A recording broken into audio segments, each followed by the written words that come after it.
Welcome to this new episode. Today we're going to talk about why you should always listen to your users.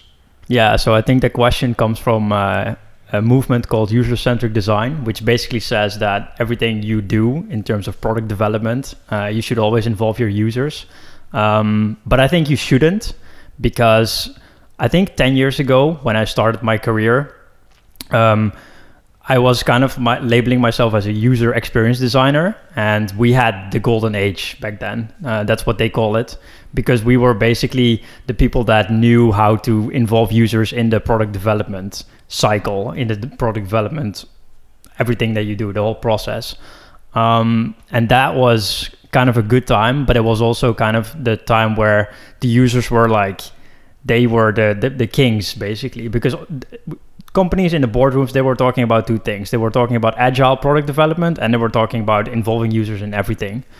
And I think there were a lot of problems regarding that, because if you look at those methodologies, design thinking and service design, which were basically the two main methodologies that were used back in the day, and they still are, everything was involved. The user was involved in everything.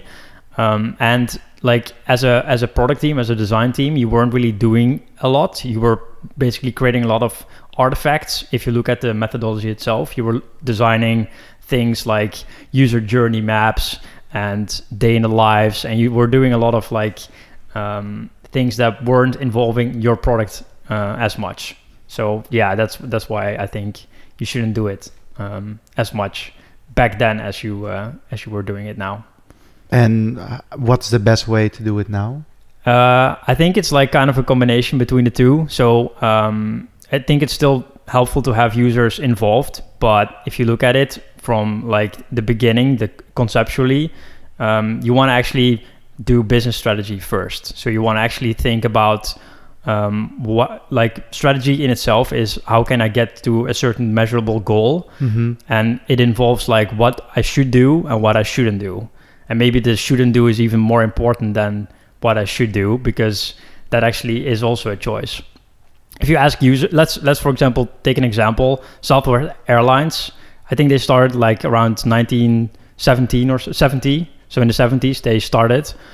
And if they were involving users back then, and they were asking like, hey, what do you want out of an airline? They would say, oh, I want like nice seats, I want food on the airplane, I want like whatever music playing, nice experience. I want to go to premium locations, big aircrafts, and all that stuff.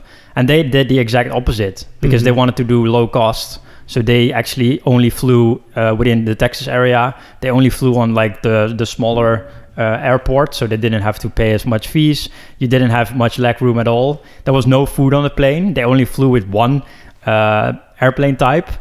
So they actually didn't do what was common back then, but it still worked, because the thing that users actually wanted, which they didn't even knew, was low cost flights. And yeah, I guess that's one of the main reasons.